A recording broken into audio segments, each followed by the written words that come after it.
else about the ruling class we should know? Politicians, business leaders, and media figures are often portrayed as pillars of morality while they describe themselves as Christian conservatives. Nothing could be further from the truth. In reality, many of the elite are groomed at a young age to take part in occult rituals. Those who attend Yale are indoctrinated into the Order of Skull and Bones, an elite secret society cloaked as a fraternal order.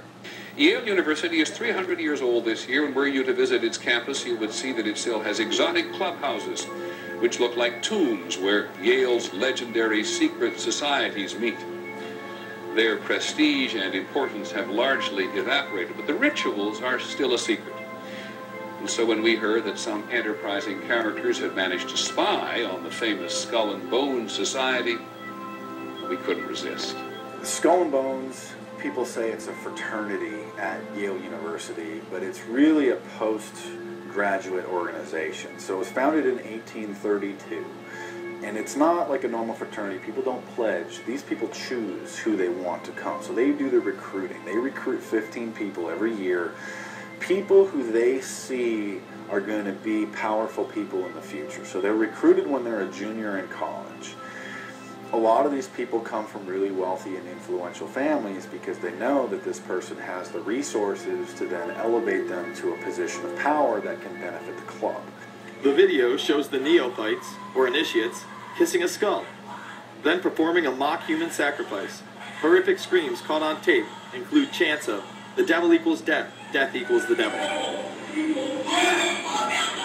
True.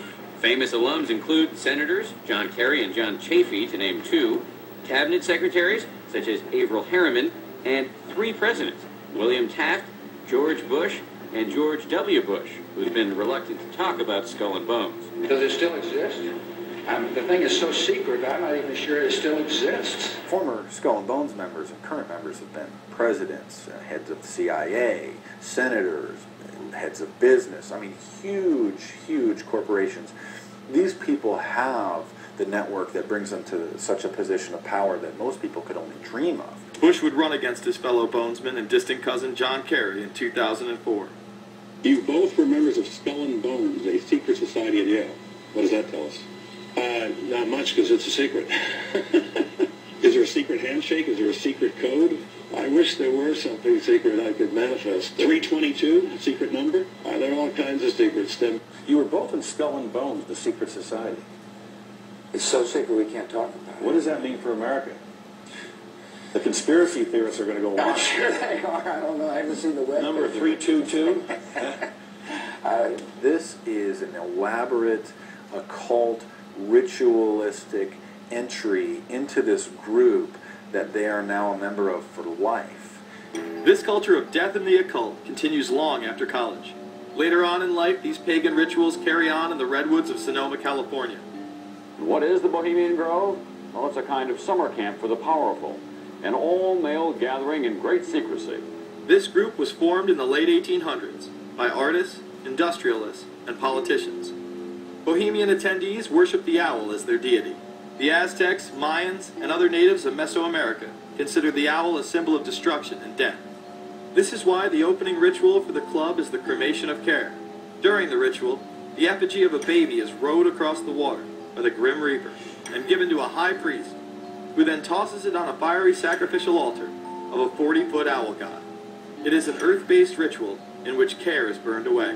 The conscience is symbolically cast aside so that they may ignore the pain they have inflicted on others for the advancement of their own agendas. With this ceremony called the cremation of care, that begins the 2-week encampment where the body of dull care, symbolizing woes and concerns, is burned on an altar in front of a big owl statue. When that ceremony ends, they all start to cheer and yell.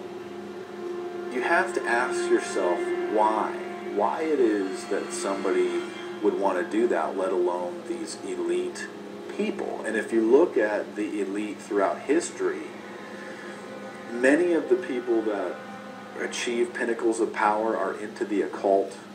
They seek a supernatural way to gain power. Why are Christian conservatives such as the Bushes and Newt Gingrich attending the Grove? And I recognize I'm not going to be invited to Renaissance Weekend. Or that Bohemian deal where Newt, Rush, and Dick all sit in a teepee, naked, beating on tom-toms. Why does the media barely mention the Grove? Because many of them are in attendance.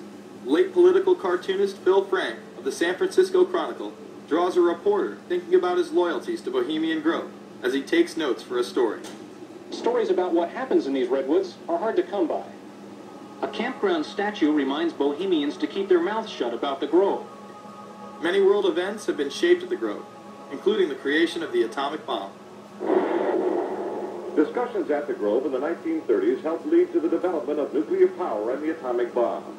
Every Republican president since Calvin Coolidge has been a member, as well as many Democrats, including Jimmy Carter. If you look at the membership lists of the Bohemian Grove and the Council on Foreign Relations, the Bilderberg Group, a lot of the key level people are overlapping and are involved in numerous groups. In addition to pagan rituals that take place there, this all-male club also deals with darker themes, through the plays Montezuma, which feature Aztec human sacrifice, and Faust, which feature Mephisto. Some of these plays are disturbingly flamboyant.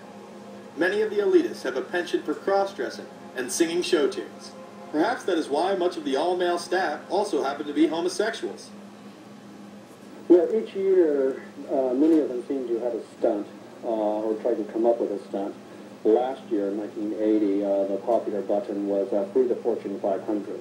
Bohemian Grove that I attend, one time at a time. It is the most faggot goddamn thing you will ever had. In 2004, the New York Post reported that gay porn star Chad Savage would be servicing moguls at the Bohemian Grove. In recent years, several politicians have been outed in scandals, including Senator Larry Craig, who tried to solicit sex from an undercover officer in 2007.